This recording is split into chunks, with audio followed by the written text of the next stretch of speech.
All right, well, everybody, we're going to go ahead and get started on overview to student eligibility, Mhm. and Laura Miller is going to take it over. Okay.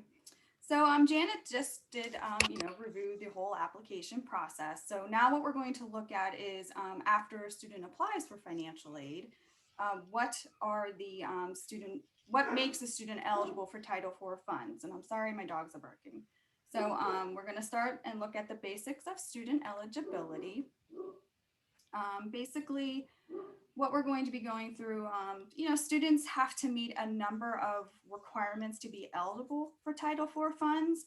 And those requirements fall into three broad categories. You can see the different categories listed there under the introduction. And each category is checked differently. So some eligibility requirements are checked through the Department of Education through the application process through a set of database matches, which Janet just touched on briefly. And also other eligible criteria are checked and monitored by the school. And also the student's program of study or specific coursework can impact their eligibility as well. So we will take a look at each of these broad categories and items to be watchful for. So how does a student become eligible for Title IV aid? Well, the first step, as we all know, is the student needs to file the FAFSA form. I'm not going to go into that because Janet just did a great job with that.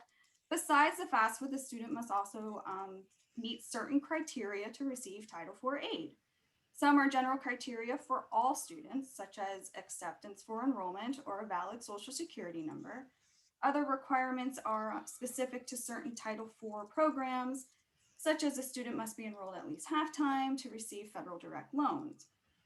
The Financial Aid Office is responsible for making sure that general and program-specific criteria are met, and these must be met prior to any Title IV financial aid being processed or dispersed. Schools cannot, however, they cannot impose any additional criteria requirements that are not already established in federal regulations. For example, entrance canceling cannot be required to be done more than once because regulations only state the student has to do it once to receive loans. So to qualify for financial aid, there is much more involved than just completing the FAFSA.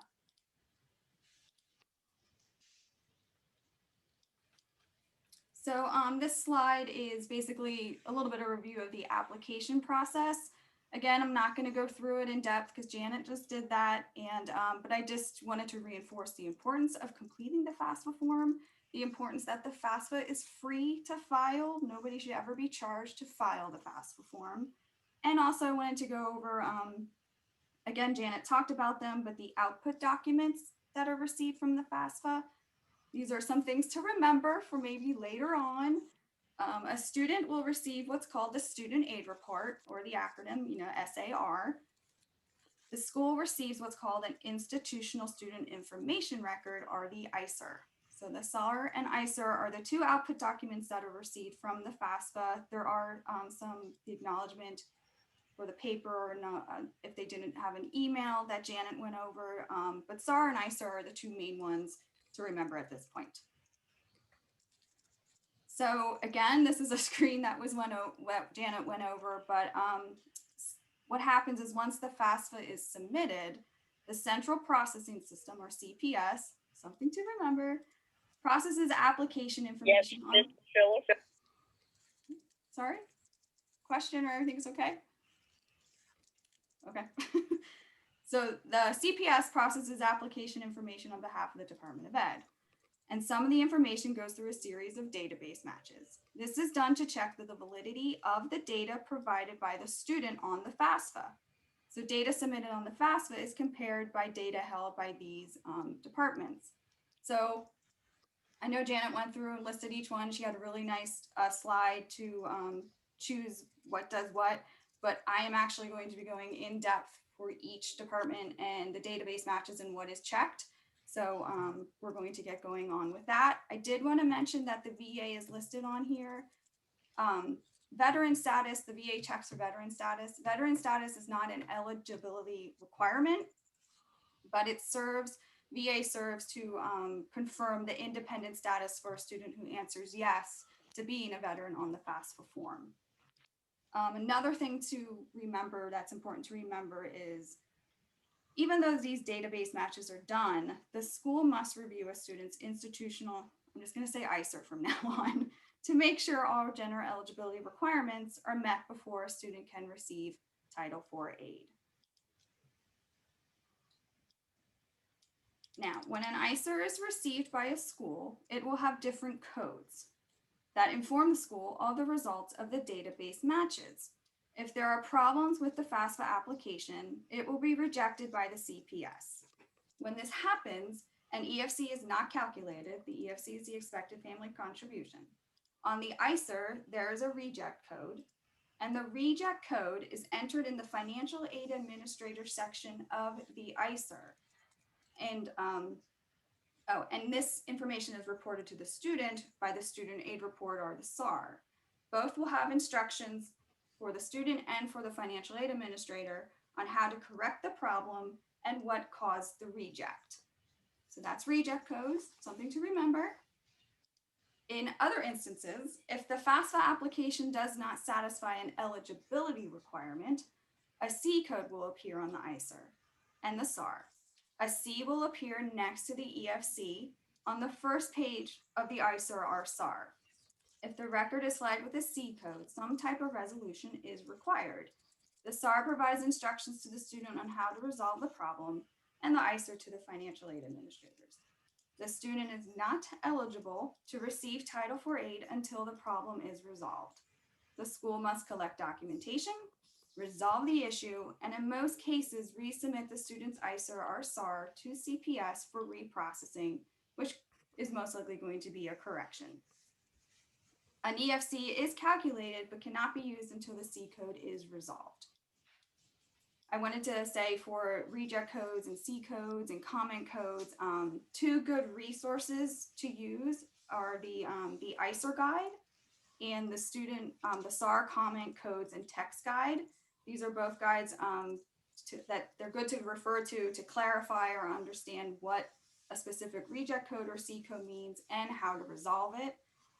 If you go onto the FSA Partners website, you can search for these items on there and they will be available. I have mine downloaded on my desktop to have available to look items up when I'm not sure of how to resolve something.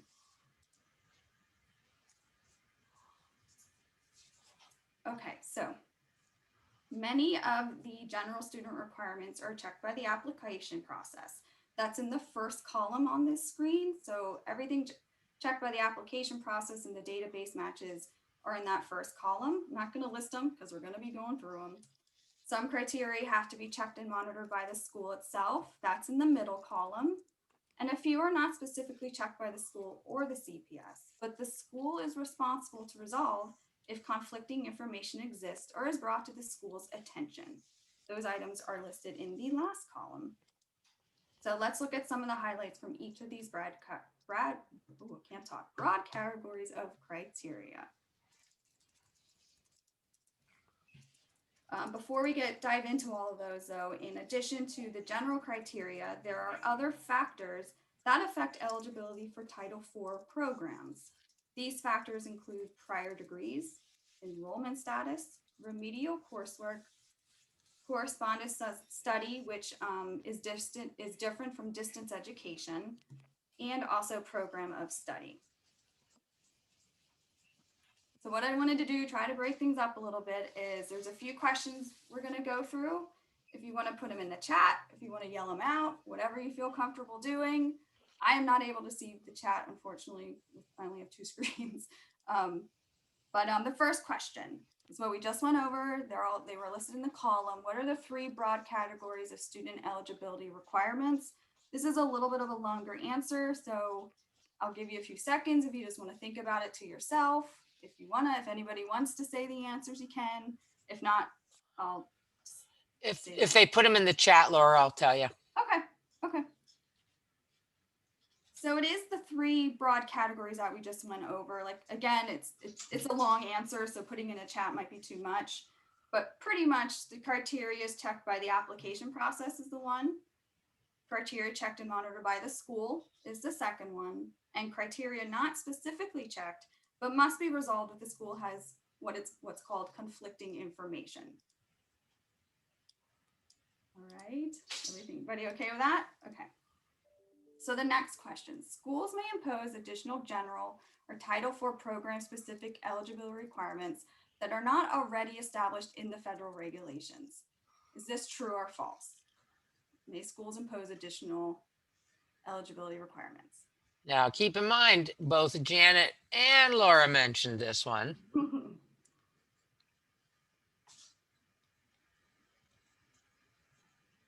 Good. Got a lot of false answers there. Perfect. That is correct. The school may not impose additional eligibility requirements. Great job. Woo! If a student record is flagged with a C code, the blank provides the student with instructions on how to resolve the problem. Janet and I both went over this as well. Deidre was the first, said school, then a bunch of people following after. Good job, you guys.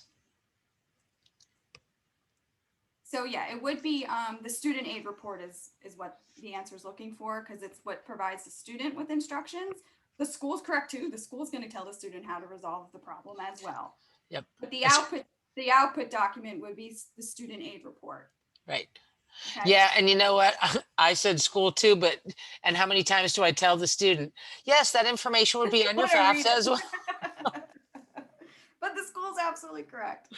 We tell them everything, okay? Right, yes. Great job, guys. Yeah. Okay. Good job. So what this is kind of again what Jana went over, but this is a list of the federal agencies and systems and what student eligibility criteria is checked and compared by these certain agencies through the database matches. This is a nice slide, you guys. This would be probably one that I might print out and keep in a little like folder or something like that if you have something like that. Yep, I was just gonna say that's why I put it in here, because it actually is perfect to tell you exactly what each one does. Yeah. So what we're going to do, I'm not going to list through them because we're actually going to go through each agency and each criteria that they check. So let's let the fun begin.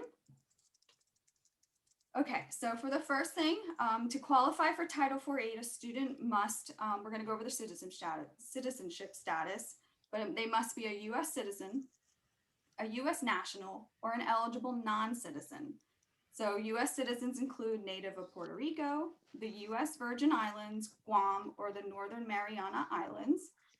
U.S. nationals include, just so you guys have this information, a native of American Samoa, Swains Islands, or the U.S. Minor Outlying Islands. And then we're going to touch on eligible non-citizen in a little bit. But if a student claims to be a U.S. citizen, this is checked against the Social Security Administration records. If Social Security Administration confirms U.S. citizenship, then everything's fine and good to go. If the citizenship status is not confirmed, the ISA will be flagged with a C code. The school must at that point allow 30 days to obtain eligible citizenship status documents from a student. There's a variety of documents, but these could be a U.S. passport or passport card. It can be current or expired. A birth certificate showing birth in U.S. or birth to parents that are U.S. citizens. A certificate of citizenship, which I think is an N560, or a certificate of naturalization, an N550. I do want to say that, and I use this quite often as well, Volume 1, Chapter 2 of the handbook actually has a list at the end of it of U.S. citizen documents and eligible non-citizen documents. So it's pictures of them. It shows exactly what they should look like and what to look for on these documents. I was going to just say that, Laura, they have pictures. Yes, they have pictures. It's so helpful because there's so many different items that you could get, and some are legit, some aren't, some are acceptable, some aren't. So that's a really good resource to use if you're looking into citizenship status. You know, and like you guys, I hate to say this because, you know, most people are good people in the world, but you actually really need to look at the documents you get. I have got fraudulent documents before. You know, you don't have to go over with a fine tooth comb, but just, you know, obvious things are usually, you know, because we don't, this isn't one of the, we don't have to be a like know certain paper or stuff like that. But just like with the IRS, we do have to be somewhat knowledgeable. So if you don't get these often and are not used to them, then, compare them against the picture in the handbook, or, just look over and make sure they're signed and things like that. Yep. Okay, great. Thanks, Melissa. If unable to find, sorry, my dogs are going nuts. If a student is unable to present these items in person, that's usually what you want. But if they're located far away from campus during non-enrollment periods, or they're distance education students, a school can have a written policy that the student can copy, scan, or electronically image their citizenship documents and send them to the FA office for processing. And just because we're all anal people, usually in financial aid, please note that many of these things will say do not copy on them. But for example, like VA stuff, Yes. but for these purposes, they can take a copy. And that's in the handbook if you look for it. But, like some of them will say do not take a photocopy, but for our purposes, they can. It's okay. Okay, so what we're going to look at next, if the student answered the citizen question incorrectly on the FAFSA, saying that they're citizen, but they actually aren't, and they're what's called an eligible non-citizen, the student must correct the response on the FAFSA to indicate eligible non-citizen. And then at that point, provide what's called the alien registration number, A number, or ARN, and then resubmit the SAR CPS for a correction. Then what will happen is this will go through the database match for eligible non-citizenship status, and that database match goes through DHS, or the Department of Homeland Security. So to check US citizenship status, it's the Social Security Administration, and to check the eligible non-citizen status, it's the Department of Homeland Security.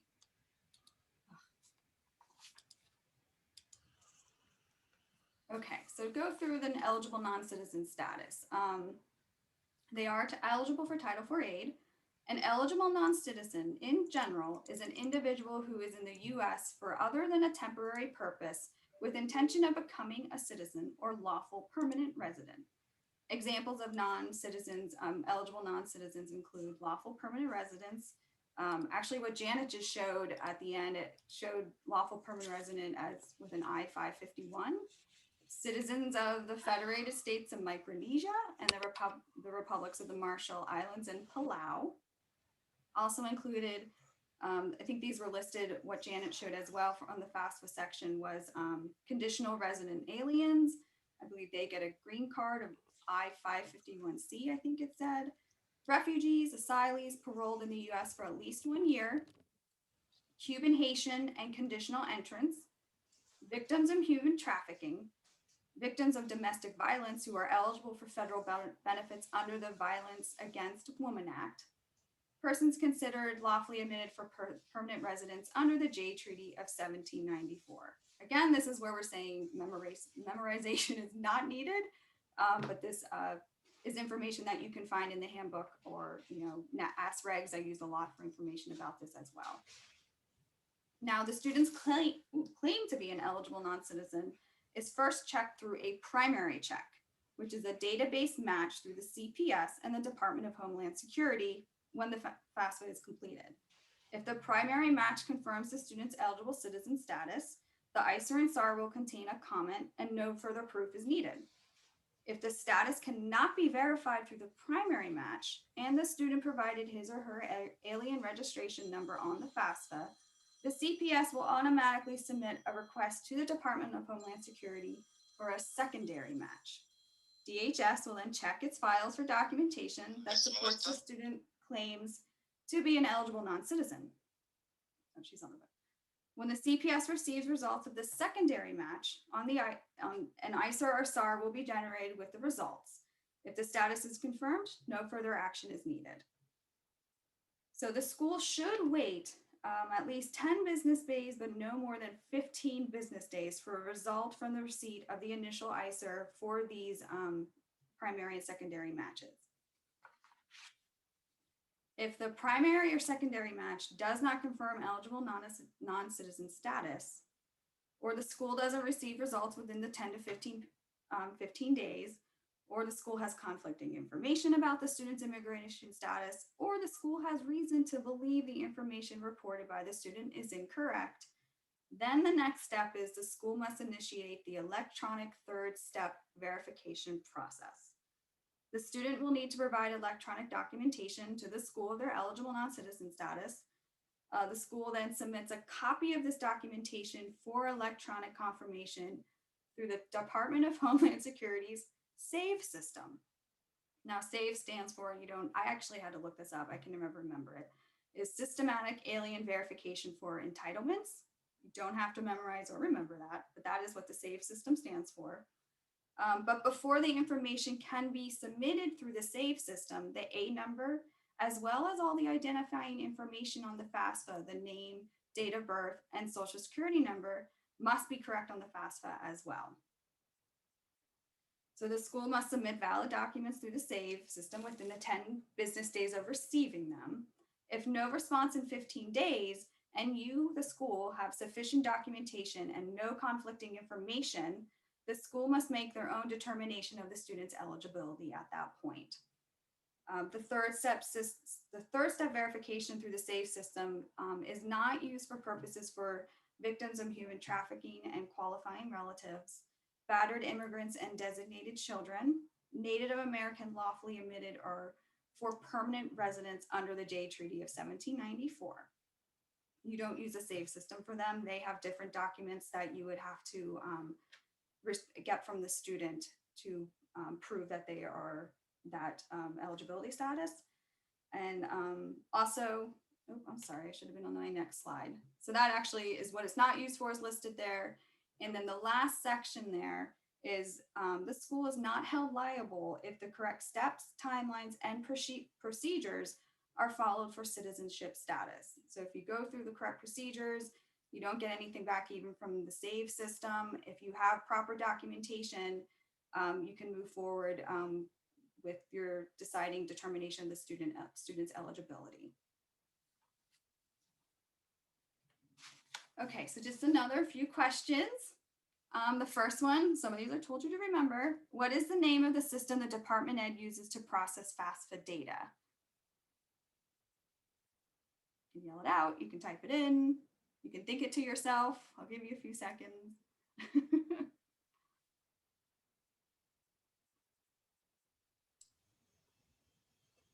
Okay, so the answer is CPS, the Central Processing System.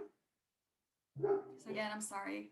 We had a couple people in the chat who got that right. Perfect, great, yay. What two items may appear on a student's ISER and SAR if there is a problem with his or her application? So you can think of these as, well, I'll just say what kind of codes. How about that?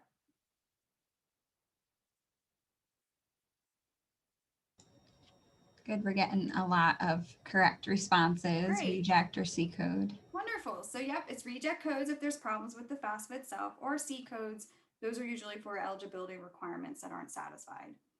So the next one, with which federal agency does the Department of Ed perform a database match to confirm a student's claim to be a U.S. citizen?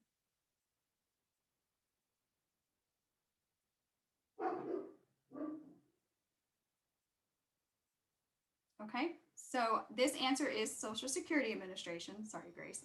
We had a couple of guesses, DHS and Social Security Administration. Okay. So that's actually really good. Social Security Administration is used for to do the database match and check of a U.S. citizenship claim. The DHS is used to confirm if you are looking to be a non-eligible citizen. Is what the DHS is used for. So great. Okay, so next we're going to review. The CPS conducts 3 types of Social Security database matches. They are the student's Social Security number, if a dependent student, the parent's Social Security number, and the student's date of death by the database of deceased individuals. So the name, Social Security number, and date of birth must match each other on the data, or the database match will fail and a C code will occur. So there's a few ways if you have to make corrections or something with which item is incorrect. So if the name or date of birth was reported incorrectly on the FAFSA, it will need to be corrected by submitting a FAFSA correction. So that's if it was entered incorrectly. But if there is an incorrect name or date of birth, but the social security number is correct, the FAFSA will also be rejected. At that point, the student must correct the information or reaffirm the information is correct and resubmit the FAFSA. The reject will clear if the correction or reaffirmation matches social security records. If it does not clear, and you again, the school, have collected documentation of the correct name or date of birth, the school may proceed with processing and dispersing any Title IV aid. The student should, however, update any of the incorrect information with Social Security. For example, I think Janet touched on this as well. If there's an unreported name change to Social Security, such as due to divorce or to a marriage, they're going to want to update that with Social Security. So when they file the FAFSA the next time, there's no C code or issue with the name and Social Security match.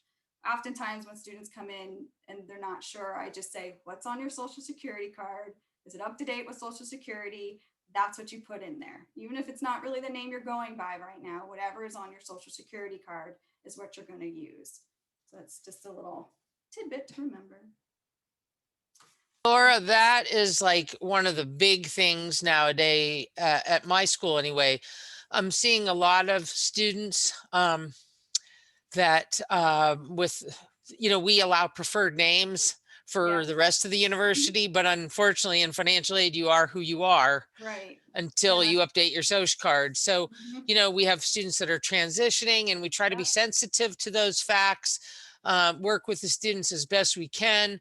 But unfortunately, until they update that social card for financial aid, they are who they are on their social card.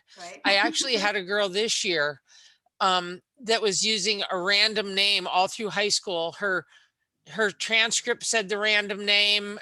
It was like so bizarre, and we're like, no, you can't do that. So and then I had to talk with admissions to say, but they're like, well, I can't just change. That's what I'm like, look, and if you want financial aid to process, this is how it's got to be, unfortunately. So it can be a really big challenge. And the bottom line comes down to you are who you are on your social card for financial aid purposes. We're sorry. Yeah, we're sorry. I know. Yeah. But it is what it is. Yep. Thank you. That was a good point to bring up. Yes. So, but a next thing that can happen, this does actually happen often, is if the Social Security number is wrong on the FAFSA or entered wrong, the student can submit a correction of the Social Security number and resubmit the FAFSA. But the best way, I think the best way, is to submit a new FAFSA with the correct Social Security number. And one of the reasons is because a CPS identifier is created when a FAFSA is submitted. And what that uses, it uses the Social Security number that was submitted, even if it's the wrong Social Security number, and then uses the student's first two letters of their last name. So if you don't do a new FAFSA and you keep using that CPS indicator with the incorrect Social Security number, it could be confusing or cause confusion down the line if there's looking at other FAFSA corrections or things like that. So when I have a student who did a wrong Social Security number, I have to submit a whole new FAFSA form, which can be a pain, but. Yeah. And in those cases, Laura, did you, if they were Pennsylvania residents, you can let FIA know and they won't be penalized, because FIA is strict on the deadline. Yes. So let's just say March 1st, you found the FAFSA or, April 29th, something. You can always call FIA and say, hey, they filed under this one. So you can see they did it on time. Yes, do you know what I mean? To help the student out with that. So that if that happens, you can help the students with the deadlines and things. Yeah, that's another good point. Thanks, Melissa. I'm just a wealth of information, Okay. Oh, so now next, if there is a match against the Social Security Administration master death file, I have not run into this. I don't know if anybody else has, but the student must contact Social Security Administration for resolution. Of course, they're not deceased. The FAFSA ID will be disabled at that point. And then once it's resolved, then a corrected ICER is sent to CPS You have to re-enter the name and date of birth. And then once it's cleared, then a new FSA ID can be applied for. Again, I've never had to do this. It sounds a little confusing, but I think the main thing is they would have to contact Social Security for the resolution if they are said to be in the database of deceased individuals. Usually where that happens, I've never really had it happen myself either, but like if somebody put a wrong soc, Oh, sure, yeah. you know, or somebody's trying to do something illegal, they yeah. tend to use wrong socias, Mhm. and that's more likely when this kind of thing would come up. Okay, thank you. Okay, selective service registration. I have some good news at the end of this, but we're gonna go through it because I want you guys to know all this information. But to receive Title IV aid, a male student born after December 31st, 1959 must register with selective service when they are between the ages of 18 and 25 years of age. CPS conducts a database match with the selective service system. So now we're with selective service, unless the student reported she is a female.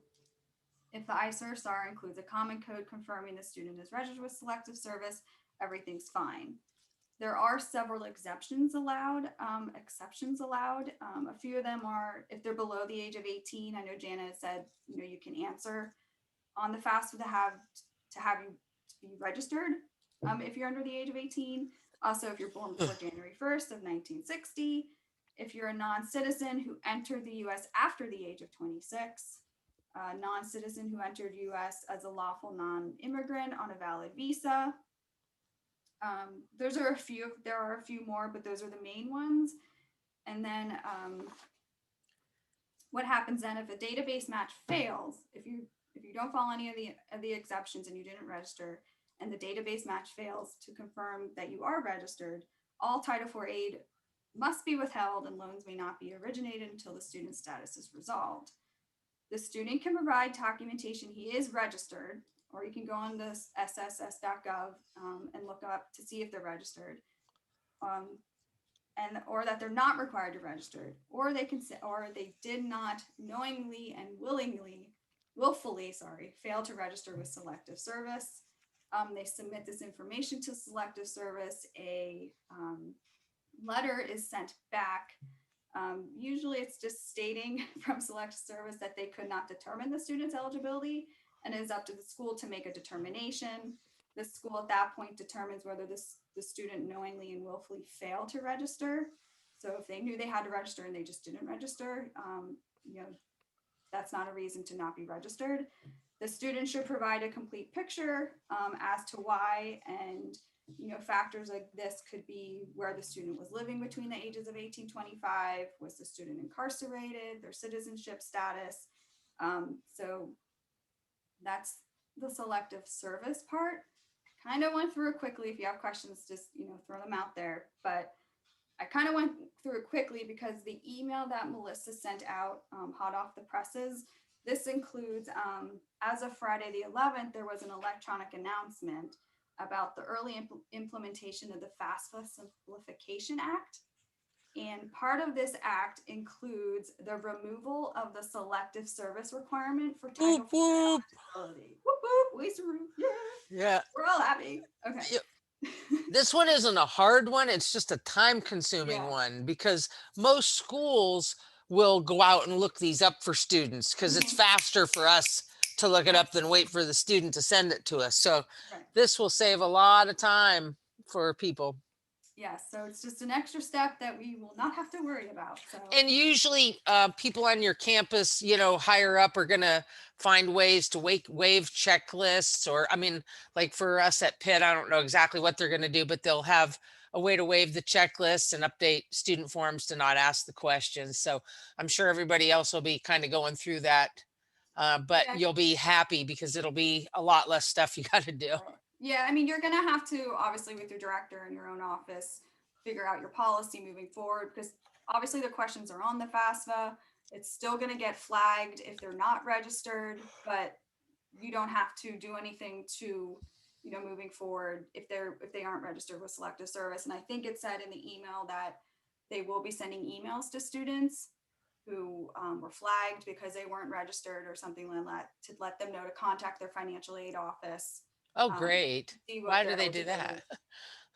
Why? Well, why Why call contact us? us? I know. I thought the same thing when I read it, but that's what it says.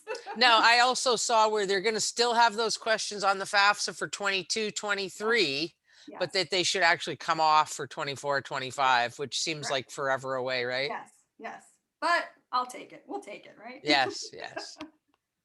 So yay to that. Okay, so moving on, the next criteria to receive their criteria for eligibility for Title IV funds is a student cannot be in default on Title IV federal loans.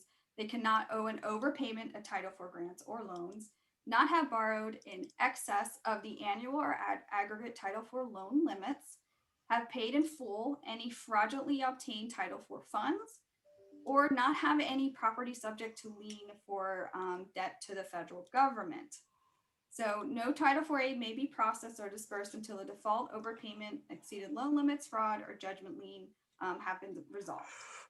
So to determine if the student meets these requirements, the student's application is checked at the time of application when the FAFSA was completed, and is periodically checked thereafter against the NSLDS database. That is the National Student Loan Data System. And as Janet briefly spoke about, it's a national database on information about a student's financial aid history, Pell Grants they received, loans they received, for the whole history. And it comes from lenders, servicers, guarantee agencies, Department of Ed, and the schools themselves report this information.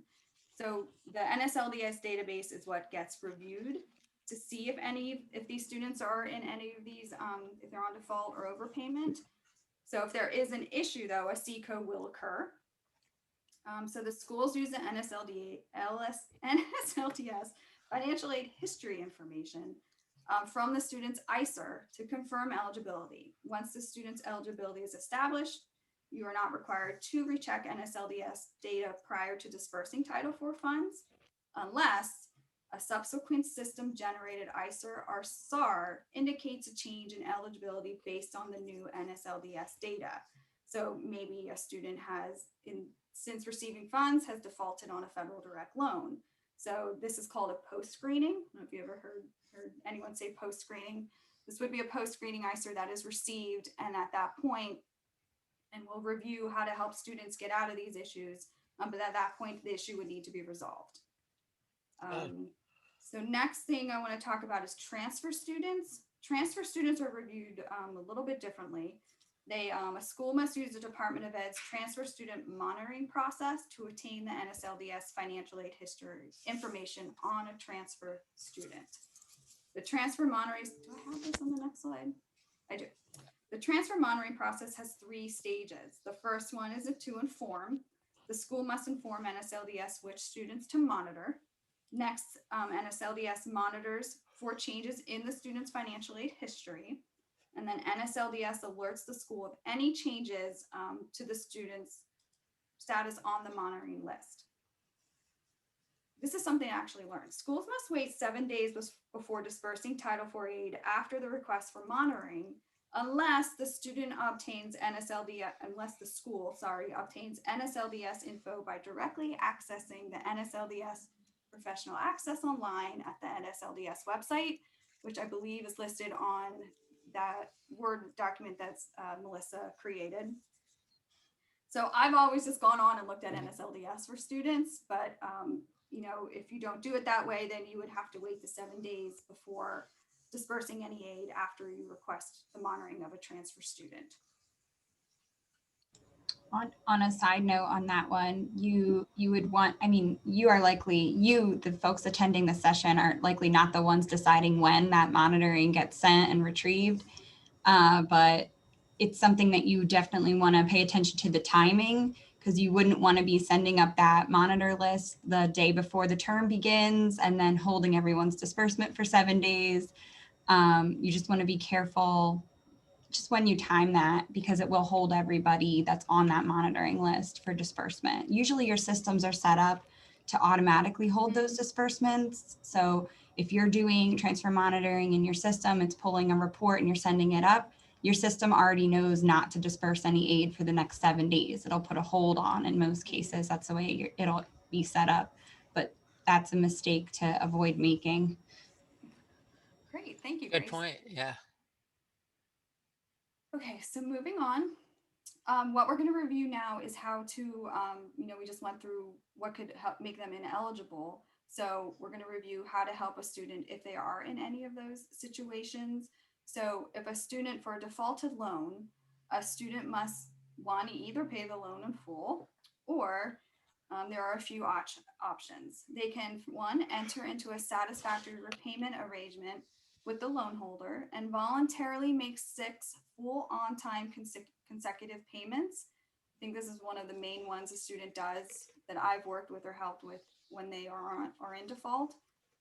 Or the student can rehabilitate the defaulted loan by making 9 voluntary full on-time payments within 10 consecutive months. That's to rehabilitate the loan. And this one, let me jump in because I'm really into credit and stuff like that too. Okay. I just love financial aid. I can't help myself. Rehabilitating, if you're talking with a student and you're to the point where you're going to help them make satisfactory payment arrangements, encourage them to do the extra step of the extra couple months to rehabilitate the loan, because the satisfactory payment arrangement still means the loan is in default. Right. Your credit report still says loan in default. But if you rehabilitate the loan, it actually takes it out of the default status and repairs your credit. So that's a big thing, especially if you go to a more expensive school where they may be looking at an alternative loan in addition to their federal aid.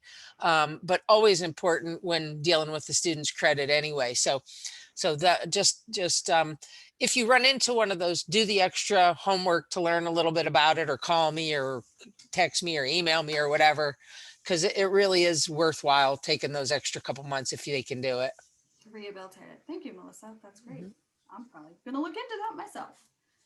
So after that, they could also enter into a compromise agreement with the loan holder.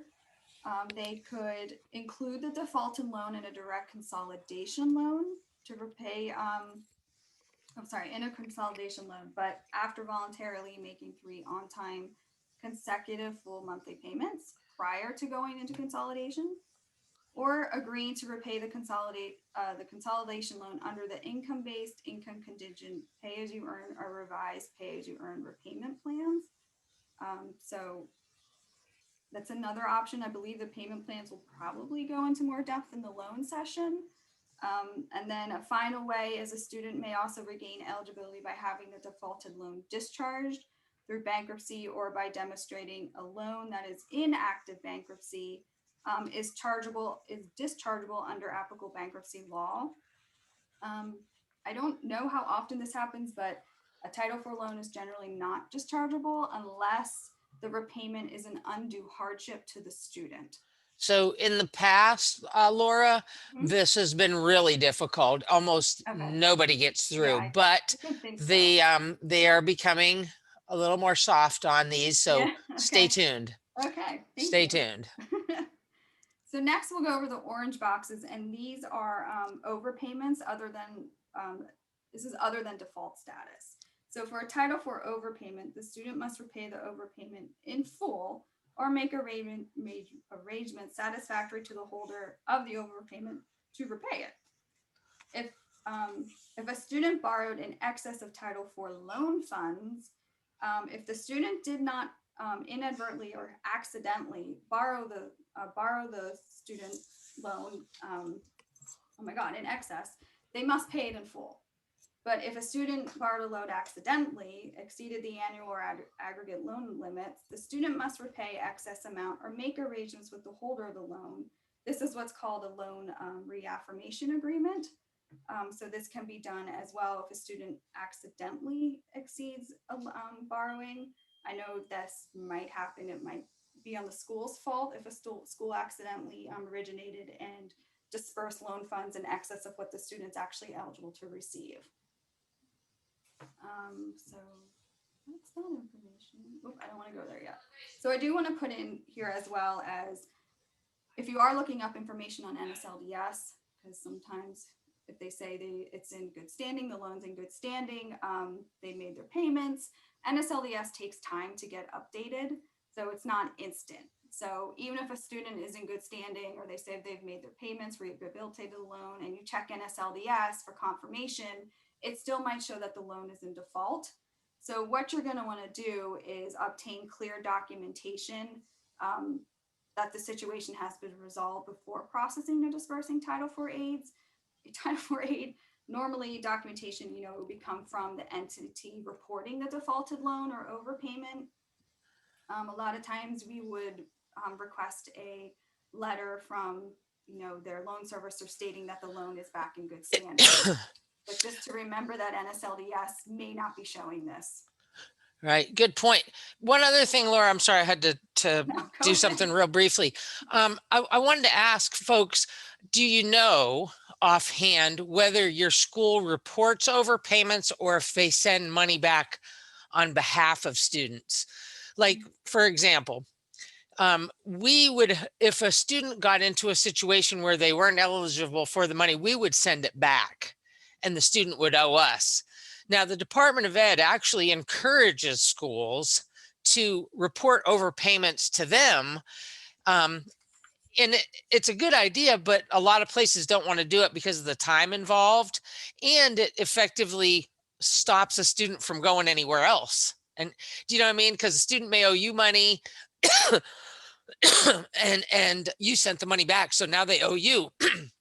If they don't pay you, you being your school, it doesn't affect your student aid eligibility. If you report it to the feds, they can't go anywhere else and get financial aid. So does anybody report overpayments? Do they know? Does their school report overpayments, or they just send the money back? I see Grace shaking her head. I think we send it back as well. We definitely send it back. And typically, if it is our fault, we resolve it as well with institutional aid if possible. Right. Oh, definitely. Yep. Great. I would hazard to guess most people send it back, but they do have the opportunity of reporting it, in which case it stops the students in their tracks till they pay the money back to the federal government. Can't go anywhere else and get aid. So right. Sorry about that, Laura. No, don't be sorry. Thank you. Next, we're going to review what's called unusual enrollment history. This is still viewed through NSLDS. It's reviewed to see if a student's enrollment pattern is unusual in regards to receiving federal Pell Grant or federal direct loans. And this would be for enrollment in multiple institutions within the past 4 award years. So if we're reviewing this for 21-22, you would be reviewing, the past 4 award years of 17-18, 18-19, 19-20, and 20-21. And what this is done for, this is to identify and prevent potential fraud and abuse by students who enroll in multiple institutions just long enough to receive a Title IV credit balance before dropping out. And then they use those funds obviously for non-educational related expenses. So you can kind of think of it as school hopping, go to one school and then drop out in time to get to credit balance, go to a next school, drop out in time to get to credit balance, but you're never moving forward or completing or earning any credits. Have you had any of those at the community college level, Laura, that you've found? We have not found any that have actually no, we haven't. We haven't had to hold Title IV funds. We have had to, I'm sorry, I'm saying this wrong. We have had to maybe once or twice. Yes, we had to ask them why. And then pretty much it becomes like an appeal process as to why they didn't, well, which is what I was going to go over. But yeah, it's pretty much then they say, well, I didn't do it just to get a credit balance, or I had a family emergency, or, they just pretty much have to document again as to why they went to these different schools and why they didn't earn any credits. And this is another good one. I don't know about you, Laura, if you do this at your school, but Rochelle, we do at our school. We go out to that comment code book and print out the resolution for 359 and 360 or whatever the number is, so that we have it, we know for the people. It just makes it simple to remember if we have it in our booklet for what to start you have with. to do. Yeah. I actually did find a good flow chart that maybe I could email you and you could send out afterwards. Perfect. For unusual history enrollment. And it looked really nice, but I didn't have time to get it in here. That's But, okay. Yeah. When you get time, send it and I'll send it okay. out. Okay. Perfect. So basically just what we said was if there's a flag of an N, there's no unusual history, you don't have to do anything. And this is the unusual enrollment history flag. If it's a flag of a 2, then there might be possible enrollment patterns. So what you have to do at that point is you have to ask this first. What you do is at the school itself, you check to see if the student was current at your school and if they received a Pell Grant or a loan within the past 4 award years at your institution. So like I said, if they attended your school in 17-18, 18-19, 19-20, or 20-21 and received a Pell Grant or a loan, no further, you don't have to do anything else. They are fine, it's cleared, everything is good to go. Now, if they didn't attend your institution and receive a loan or a Pell Grant within the past 4 award years, then you have to move on to the next flag of a 3, where there is questionable enrollment. And then at this time is when you would review NSLDS to see what schools they have attended in the past 4 years and to see if they received a Pell Grant and a loan. So if they attended on NSLDS, you'll see a listing. I wanted to show you this in a slide, but I didn't get it in. It shows you on NSLDS what schools they've attended, how much loan they've borrowed. It also shows you what Pell Grants they have borrowed at schools as well. So what you have to do then, once you know the schools they've attended and received a Pell Grant or a loan, request an official transcript, an unofficial transcript. It could even be a grade report that shows you to determine whether the student earned academic credit at these schools for the past 4 award years that they attended and received a Pell Grant or a loan. So I do want to throw in here, I've looked this up. For our school, an F is considered an earned credit because if you earn an F, you did go through the class and earn that F. You just have to make sure with your school that the F is actually an earned F. But what happens then is what we were talking about with Melissa is if the student didn't earn any credits at any of the previous 4 award years that they received a Pell or Grant or loan, if they didn't earn any credit, then what you have to do is you have to get documentation from a student explaining why they failed to earn academic credit and whether it supports 1, the reasons given by the student for failure to earn credit, and 2, that the student did not enroll only to receive the Title IV credit balance funds. And then, as I said, it could be an illness, a family emergency, military obligations, items like that as to why they didn't earn credit. And then if it's acceptable, you can, approve it and approve Title IV aid. If it's not and you deny the student and they're not eligible for Title IV aid, what you have to do is you have to provide to the student how they can regain Title IV eligibility. Usually this might be completion of academic credits would be a basis for renewal of Title IV funds. So that is unusual enrollment history. Laura, Yeah. we work with our admissions office on these. We do get a handful of these each year. We're a graduate professional only school, so we do get a handful of these. Oh, sure. Okay. Because we have students coming from other institutions or maybe did a post-bac somewhere, they did a master's somewhere, they did their undergrad somewhere, and they were legitimately in 4 schools in 4 years. Right. So we get them every once in a while, and we just work with our Office of Admissions to review the transcripts, and we try to do as much as we can without bothering the student. And that seems to work pretty well. And then every once in a while, we do have to actually ask for them, talk to the student about what was going on and why were they doing weird things, but that's really rare. We do that too, Grace. Good point. We actually go out to NSLDS to the enrollment tab and check on the enrollment tab to see what schools they've attended. And then we would go to admissions to get the transcripts as well, except for those ones that the student didn't mention, usually because they owe a balance. But keep in mind, you can accept an unofficial transcript. Like they can take a picture. Right. It doesn't have to be an official transcript for unenrollment history. So the good news there is, they can take a picture of it if they can get a picture. We can take whatever. Or a grade report. Yeah, exactly. Good point. Yeah, we do the same thing. We look it up to see what schools they need, and then we check to see if we have that transcript already on file. Yeah, thank you for bringing that up.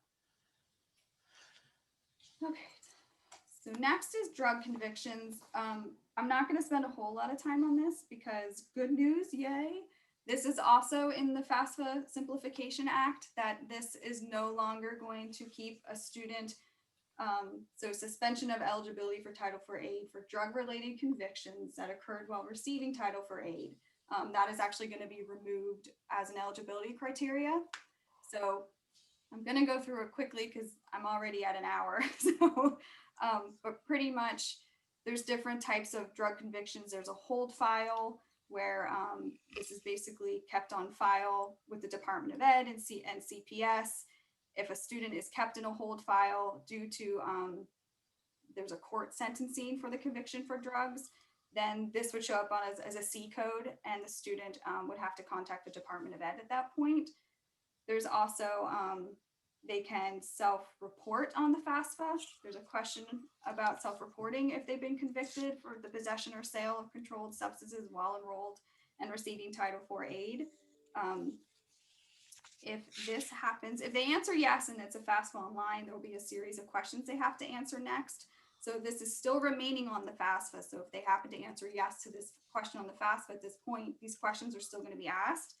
And then also what's going to happen if they do a paper, the CPS sends them a student eligibility worksheet, and it's for question 23 that they would have to complete because, you know, this will have a C code on the ISR or the SAR. So what happens, do I have this listed? Yeah, on the next page, what this is showing is if they've convicted of a possession while attending and receiving Title IV aid, this is for possession. You can see 1 year from the first offense, they're ineligible, 2 years from the second offense, and an indefinite period for the third offense. If it's a conviction for the sale of a legal substance, then it's 2 years of ineligibility from the first offense and an indefinite loss for the second offense. The student's eligibility can be restored. I think this is some of the questions that are asked the student. It can be restored if the conviction is reversed, if the student is satisfactorily completes an approved drug rehabilitation program, or the student passes 2 unannounced drug tests administered by an approved drug rehabilitation program without passing the rest of the program. So I that think, is Laura, I think the big thing here is it was a lot of hassle for these young for the people. student, yes. Yeah, and a lot of scuttlebutt came up to say that, you know, this penalized needy students because, you know, students that don't have financial aid don't have to go through this. So, you know, this really is seen as a big win for the student. For the student, definitely. Yeah, I don't even think you really probably have to spend a whole lot of time on these sections because we're Yep, done there. Yeah, that's pretty much everything. Just so you know, like it's still in the FAFSA is probably the main thing that's going on right now. Yeah, you'll still see it, but this was a big win for the students because Yes. again, it wasn't across the board for all students. It was only students getting aid and, you know, while they were attending school. So Right. we're glad to see this one go too. Yes. This is another happy one. Woo! Okay, so moving on, we're going to keep going. A database match is used with the Department of Defense to see if a student might be eligible for increased amounts of Title IV aid due to the death of a parent or guardian as a result of military service in Iraq or Afghanistan after September 11th, 2001. The student must have been under the age of 24 at the time of death or was enrolled out of college. Janet did touch on this briefly. Now, how this works, if there is a match done, and if the student is Pell eligible, so their EFC is in the Pell eligibility range and they're eligible for a Pell Grant, the EFC is set to 0 when determining eligibility for Title IV programs, including the Pell Grant. So the student would receive the maximum Pell Grant because the EFC gets set to 0. Now, if they're not eligible for a Pell Grant, then what happens is they're eligible for what's called the Iraq and Afghanistan Service Grant, IASG, and this would be in the same amount as the maximum federal Pell Grant. So, however, for this one, the CPS calculated EFC is used for determining the student's need for all other Title IV programs. And a student cannot receive both the Pell and IASG grant at the same time. They can't receive both of them. It's one or the other. So how this works is, like I said, there's a database match done with the Department of Defense. The ISR will contain a match flag of yes and the date of death. And again, I said the CPS doesn't do the EFC recalc, that's the responsibility of the school. And then the CPS does, however, send a letter to the student informing them of the potential increase in eligibility. The next criteria is the application is to sign the statement of educational purpose. So by signing the FAFSA, a student certifies, this is something to remember, that all Title IV funds received will be used solely to pay the costs associated with post-secondary education. No additional documentation is needed unless selected for verification of the statement of educational purpose. So I do have another little quiz to go over. Melissa, do you think I should try to not do these? Just 'cause I Nope, have a nope. half hour? We'll just do them real briefly. Okay, Yeah. okay. Don't want anybody to feel like they're missing No, out I on know, I don't want anything. to miss out on anything. I just don't want to be cut off. So Yeah. the No, three we'll go over them and we'll just give the answers. Do you Okay, know what how I mean? about that? Okay. So the three types of social security number matches performed by the CPS, they are the student social security number. Remember, the student itself. If the student is a dependent student, the parent's social security number, and also date of death. So we reviewed all those. What is the purpose of the unusual enrollment history? We just went over that. The purpose of that is to identify and prevent fraud and abuse of Title IV funds. So it's what I call the school hopping, going from one school to the next, not earning credits just enough time to receive the credit balance. And then the statement of educational purpose is a certification of what? And that is to certify that the student will use all Title IV funds received solely to pay the costs associated with a post-secondary education.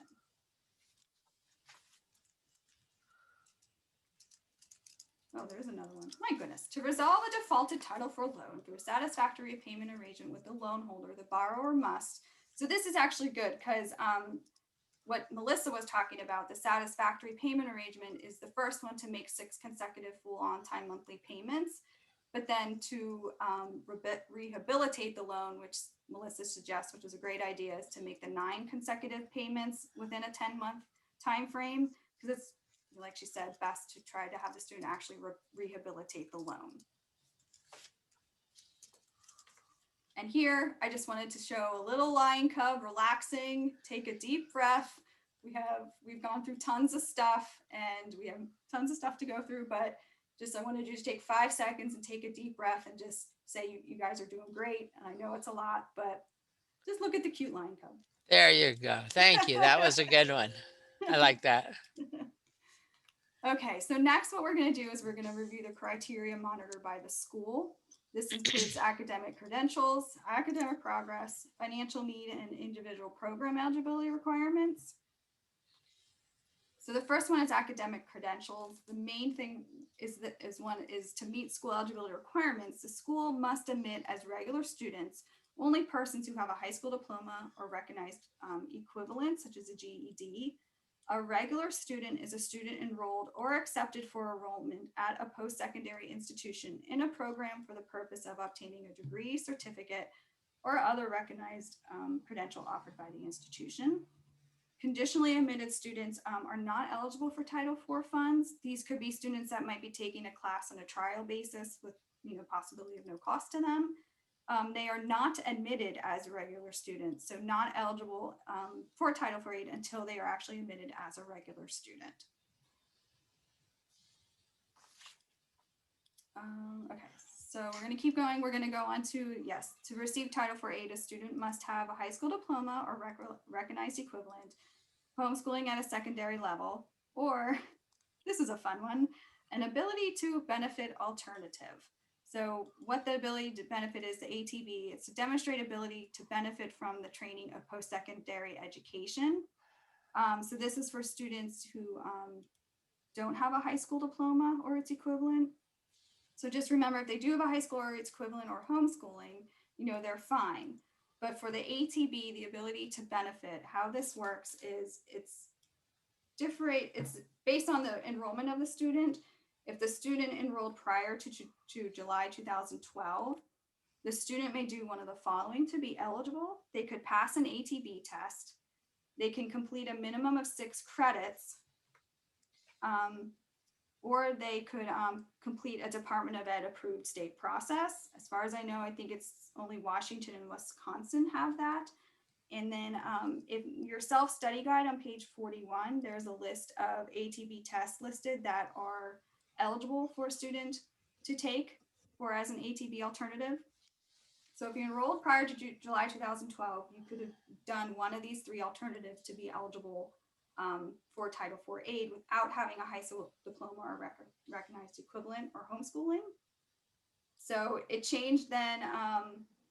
If you enroll first in after July 1st of 2014, you can use one of these three alternatives. I know this is a little bit of a confusing slide, but once you kind of understand it, it helps you. July 2014, you can still use one of these three alternatives, but you have to also be enrolled in an eligible career pathway program. And you would know if your school has one of these. They do have a rigorous and high quality education and training for a career pathway program.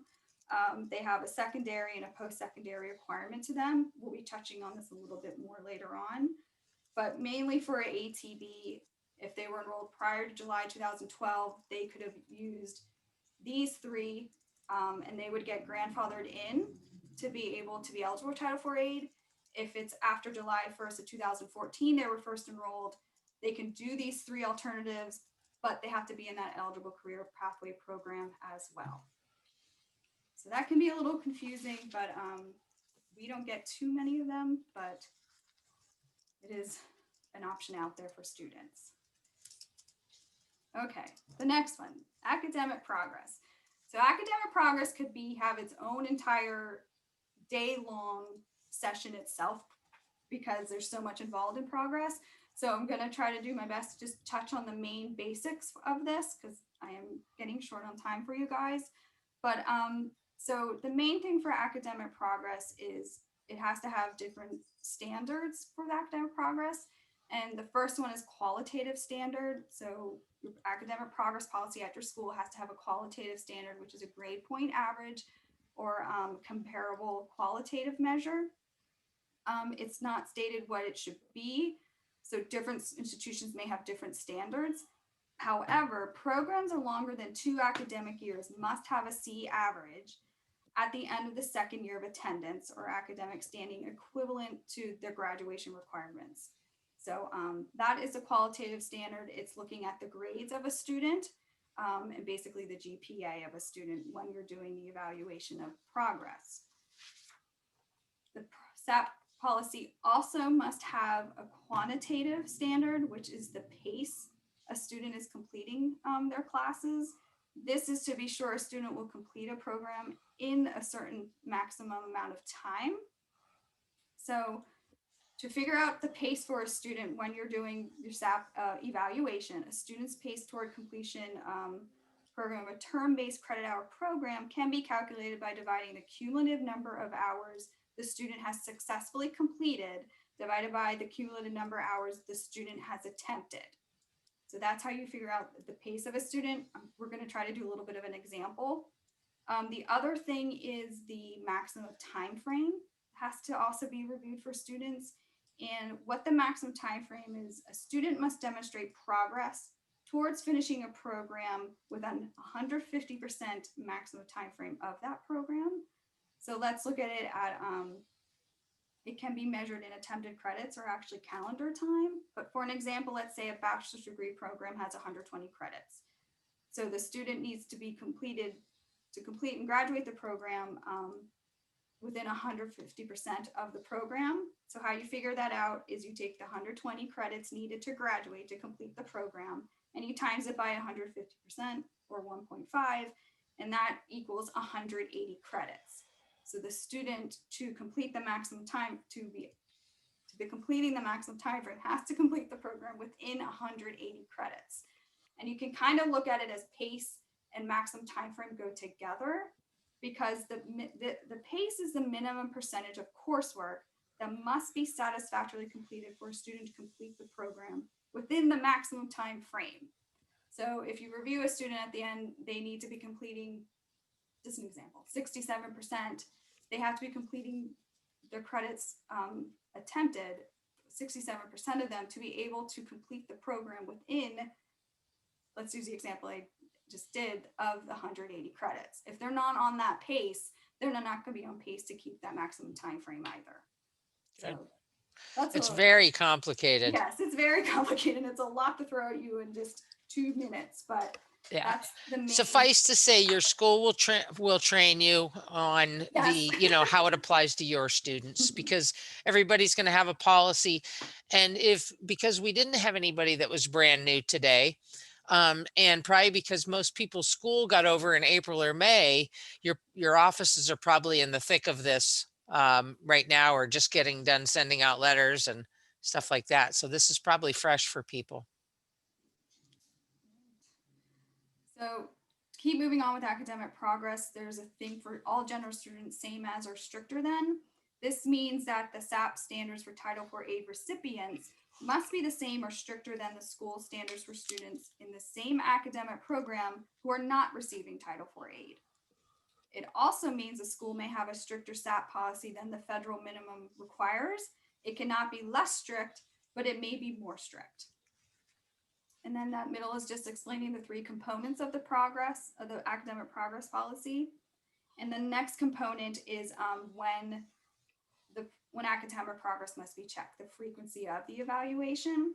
So for programs as 1 academic year or less, SAP must be evaluated at the end of each payment period, or at least annually, to correspond with the end of a payment period for all other programs. When we're talking about a payment period, it's probably the end of your term or semester. If you have term or semesters at your school, that's what you can think of at the end of the payment period.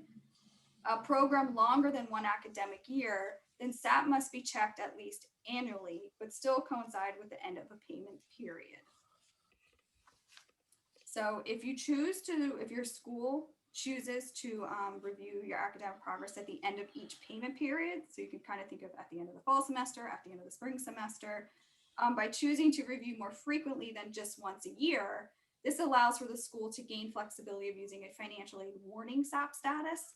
This status allows the student to receive 1 more additional payment period, most likely a term, to receive Title IV aid. Then at the end of that payment period, hopefully it gives them enough extra time to improve their grades or their course completion to receive Title IV aid. An evaluation of SAP annually, so fall, spring, you do it at the end of spring, you could think of. They do not allow for financial aid warnings. The student is either eligible or not eligible for financial aid based on their academic progress. If they are not eligible, your school at that point might allow the student to appeal their academic progress.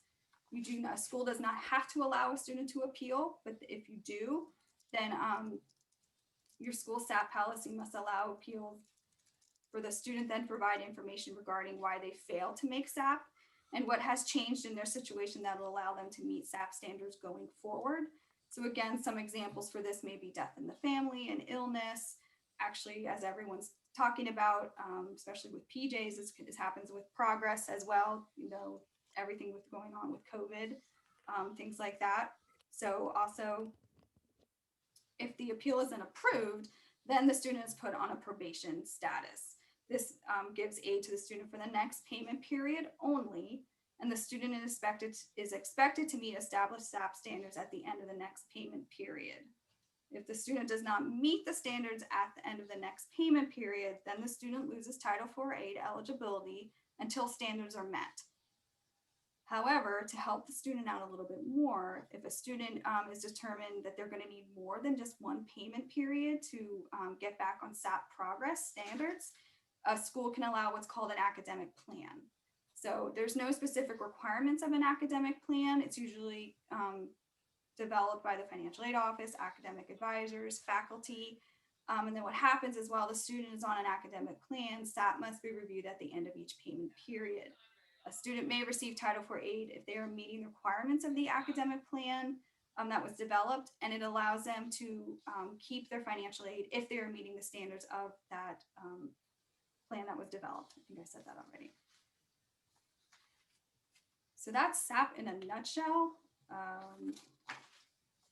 Okay, maybe I took that question out. So next, what we're going to discuss is financial need. So to qualify for certain Title IV aid programs, a student must demonstrate financial need. There are 2 broad areas of need, and they're need-based and non-need-based, sorry. Need-based aid are the Pell Grant the Iraq Afghanistan Service Grant, campus-based funds such as SEOG and Federal Work Study, and the direct loans. These programs, the student must demonstrate financial need. You know, this is, we talked about this before, should have fireworks going off, but this is the financial need formula. Cost of attendance minus EFC equals their financial need.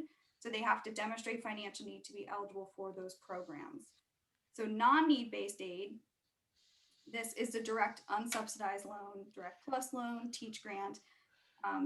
To be eligible for this, they have to have the cost of attendance minus estimated financial assistance. And that equals their non-need based aid eligibility for those programs. I'm pretty sure going into certain sessions, this will be gone into much more in depth. And you probably see it somewhere on quizzes or Oh, exams. Just saying. It's a very good advice. Okay. So next, program eligibility requirements.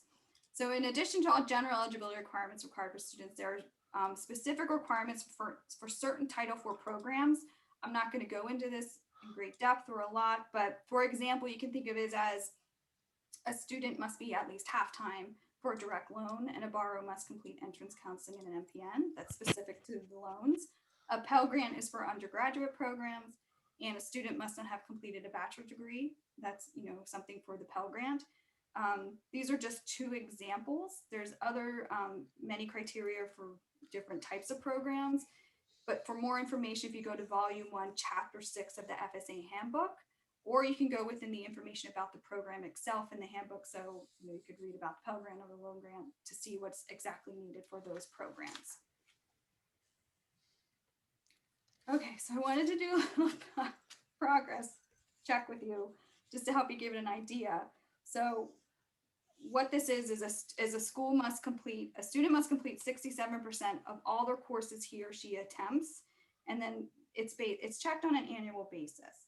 So what I wanted to do is so Joel has completed 55 credits, but he has attempted 85 credits. What would be his calculated pace?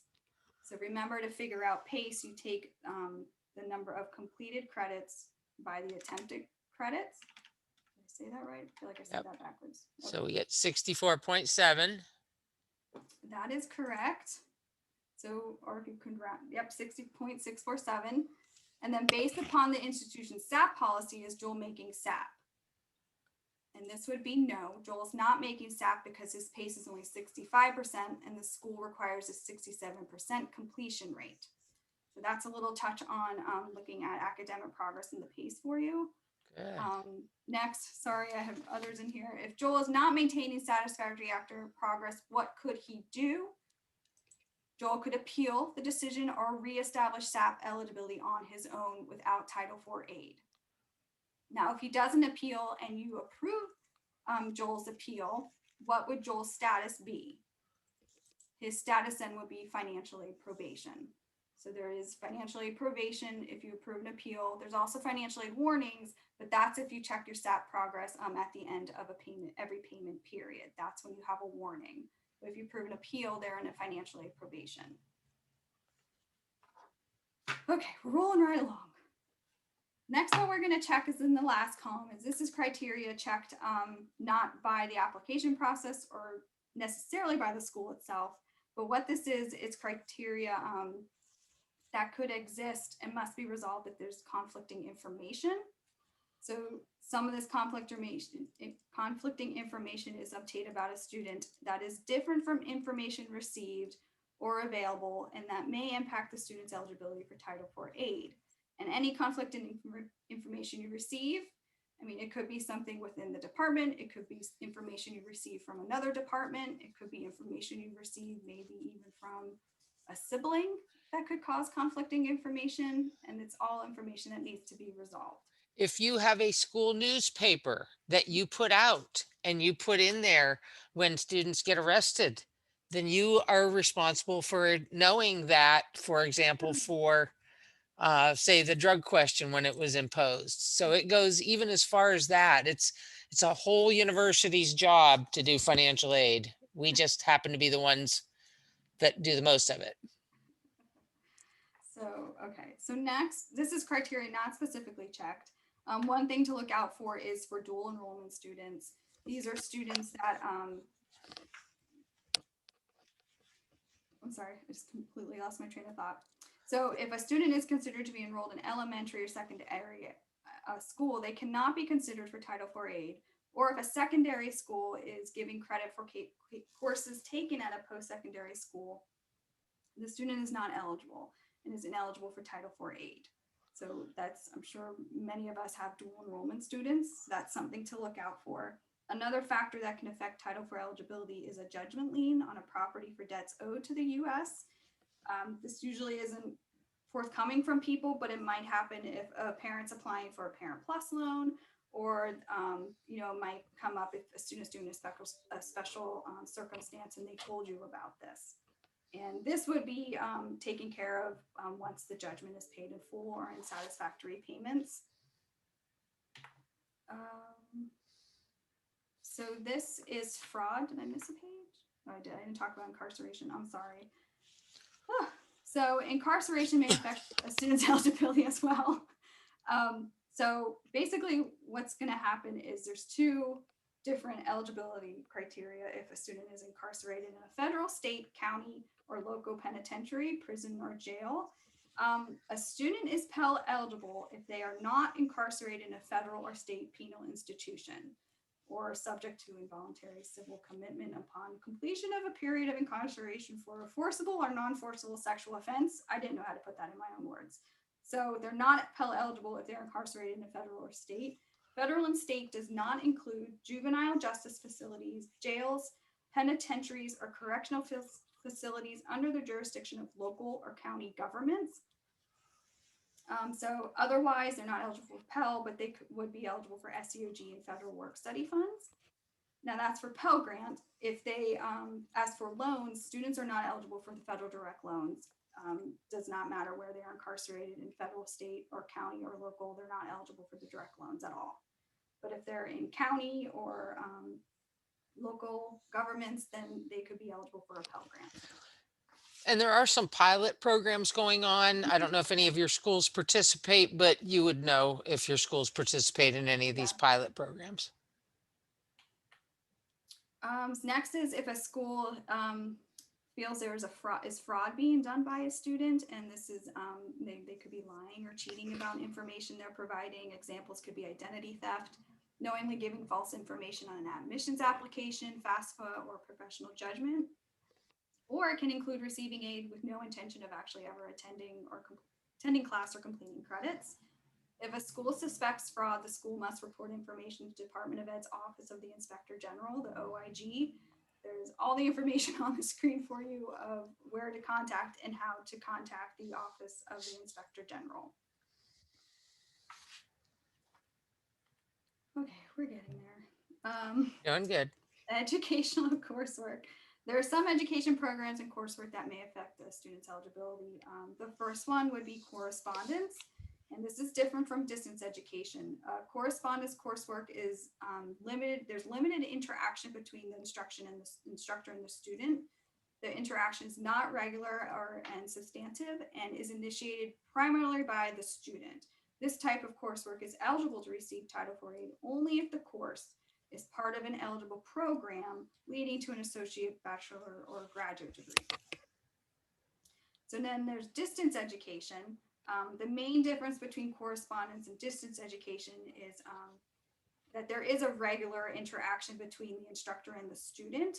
So if the course meets the requirement of distance education, then the student is eligible to receive Title IV aid regardless of the type of Title IV eligible credential the student is trying to receive. Next is remedial coursework. So remedial coursework prepares the student to do academic work at the post-secondary level. A student has to be accepted into an eligible program of study and taking that course within that eligible program. There is a limitation, however, on how long you can fund remedial coursework, and that is no more than one academic year's worth of remedial coursework may be counted when determining students' enrollment status and cost of attendance. So for one academic year, that they look at it as 30 semester or trimester hours or 45 quarter hours. Now, English as a second language courses do not count against the 1 year remedial coursework limitation. They always need to throw something in there, but that helps the student actually. So if we next talked about ESL programs, English as a second language programs, these are designed to provide students whose main language is not English with speaking, reading, and writing skills. So an ESL program has only ESL coursework. We use a degree or certificate or other credential and admits only students at the school determined needs the ESL instructions. If solely in an eligible Department of Ed approved ESL program, then the student is eligible only for a Pell Grant or ISAG grant. If taking ESL coursework that is part of a larger eligible program, not just in an ESL program, then they are considered remedial within the larger eligible program and may receive Title IV aid. Oh my goodness, we're getting there. You're doing fine. So other things, programs that can affect eligibility, direct assessment programs. These are competency-based education that uses a direct assessment of a student's learning instead of using earned credits or clock hours as the measure of the student's learning. These programs must be specially approved by the Department of Ed, and Title IV aid cannot be awarded for any portion of the program that is credited to the student based on the student's prior learning or life experience. Okay, so then the next one is CTP, which is the Comprehensive Transition and Post-Secondary Programs, or CTP. These are for students with intellectual disabilities, and it is designed for students with intellectual disabilities, who are seeking to continue academic, career, technical, and independent living instruction in order to prepare for gainful employment. Students in the CPT program can only receive Pell, ISAG, SCOG, and federal work study funds. And you would know if your school participates in any of these programs, or if you take advantage of any of those. So if they're not sounding familiar, don't like get all stressed out and go, oh, am I missing something that may not apply to you? Yes. So next is short-term programs. And then this is a program that has at least 300 clock hours, but less than 600 clock hours of instruction. This is specially approved by the Department of Ed. And to keep this approval, the school must maintain completion and job placement rates of at least 70%. And this is checked every year. These short-term programs are only eligible for direct loans, however. And then we touch based on the eligible career pathway. This is something for students who don't have a high school diploma that can use it as part of the ability to benefit. But there's two components of the eligible career pathway. It's a post-secondary component, which is eligible for Title IV funds. And then there's an adult level, which is below the post-secondary level. And this helps students to obtain a high school diploma or its equivalent. This component is not eligible for Title IV funds and cannot be used in enrollment status or the cost of attendance for Title IV purposes. Again, you would know if you have these options at your school. Okay, the last thing we're going to go over is changes in the student's eligibility status. So I'm just going to go to the next screen because it's a nice chart. It's another chart you could keep handy. So the first one is if a student is gaining eligibility during the award year and it's due to SAP, then what happens is you can pay Title IV aid starting with the payment period in which the student regains eligibility. It's in the middle here. And then you cannot pay Title IV aid for any earlier payment period during which the student failed to meet the school standards. So you can kind of think of it if they regain academic progress after the fall semester, then you can reinstate aid for the spring semester, but you can't go anything earlier than the spring semester. It's only current and future payment periods. The next one is if they regain it to Social Security citizenship or selective service registration, students gain eligibility for all Title IV programs for the entire award year during which he or she reestablishes eligibility, and that's the top portion. The other portion is if it's not due to any of the other statuses we went over, then what happens is, so it could be a drug conviction or loan default, for examples. Pell, IASG, Teach Grant, and campus-based funds for the entire payment period during which becomes eligible. Sorry, my throat's dry. So current and future payment periods for Pell Grant, ISAG, Teach Grants, and campus-based funds, and then they become eligible for the entire period of enrollment for direct loans. Good job. If we were in person, I'd be bringing you a glass of water, Lauren. I can't help you from Florida. I'm sorry. I have one, but for some reason. Oh, and then the last thing is losing eligibility. If a student loses eligibility, they cannot receive any subsequent Title IV disbursements after coming ineligible. Examples of this are a student goes into default, so then no further disbursements can be done until the default status is resolved.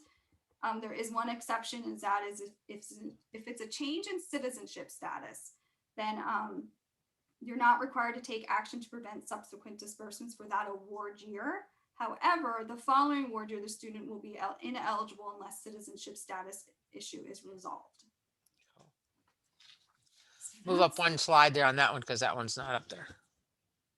Oh, sorry. Well, There you just go. it's losing. Nope, other way. Oh no, that's a. Oh, release. that's your learning. Okay, Yeah, gotcha. yeah. All righty. So I was going to go through this quickly with you guys. Perfect. So I'll read it. Tatiana is a third-year student for 21-22 award year who previously attended a community college. They waited 3 years, during which time they did not make any loan payments. When the ICER arrives, it indicates the loan is in default. Tatiana resolves the default on February 1st, 2 weeks after the term starts. Tatiana is awarded a federal Pell Grant, SEOG, and a direct subsidized loan. So is she eligible for this type of funding? I would let you think about it, but I'm just going to give you the answer. So it is yes, because Pell Grant and SEOG for only the spring semester and direct loan funds for the entire payment period of enrollment. This is because it was due to a loan default status. So let me go back up, and this is for this area right here. So she was in a loan default. She took care of the loan default, was back in good standing. So then at that point, current and future payment periods for Pell Grant, ISAG, Teach Grant, and campus-based funds, and then the entire period of enrollment for the direct loans. And that's everything. Good job. Does Oh my anybody God. have any questions about that? Did a good job, Laura. And you came in right on time there, girlfriend. So you did just fine. You did fine. Any questions, anybody? Rachel may have a question. Okay. Rachel, did you have a question? No. Nope. You had answered yes to the question she had Oh, asked. sorry. Yeah, nope, that's okay. That's okay. So this kind of just gives you an idea. This is a lot of information. Yes. How's everybody doing today? Are we feeling okay? Are we feeling overwhelmed?